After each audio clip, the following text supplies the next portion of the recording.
নমস্কার, শুভ দুপুর। আজ দুপুরে কি রান্নার আয়োজন করেছি থালিটা তোমাদের সাথে শেয়ার করি। প্রথমে নিয়েছি সাদা ভাত, কাঁচা লঙ্কা, এক টুকরো গন্ধরাজ লেবু, তারপরে নিয়েছি একটা উচ্ছে সেদ্ধ, তারপরে নিচ্ছি দুটো পটল ভাজা, তারপরে বন্ধুরা মাছের তেল দিয়ে, তেলটা খুব সুন্দর ছিল, মাছের তেল দিয়ে দেখো একটা ছ্যাঁচড়া মতো করেছি, সেটা নিয়ে নিলাম।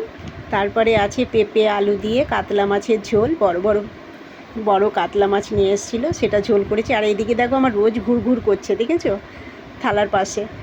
আর তারপরে করেছি তোমার গন্ধরাজ চিকেন করেছি আজকে বন্ধুরা, খেতে খুব সুন্দর হয়েছিল, দারুণ হয়েছিল, তোমরাও করে খেয়ে দেখবে। আর এইদিকে ছেলে নিয়ে এসেছিলো গরম গরম রসগোল্লা বাজার থেকে, তো সেটাও নিয়ে নিলাম।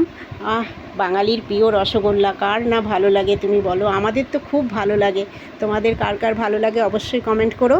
আর দেখা হচ্ছে নেক্সট ভিডিওতে। চলো টাটা।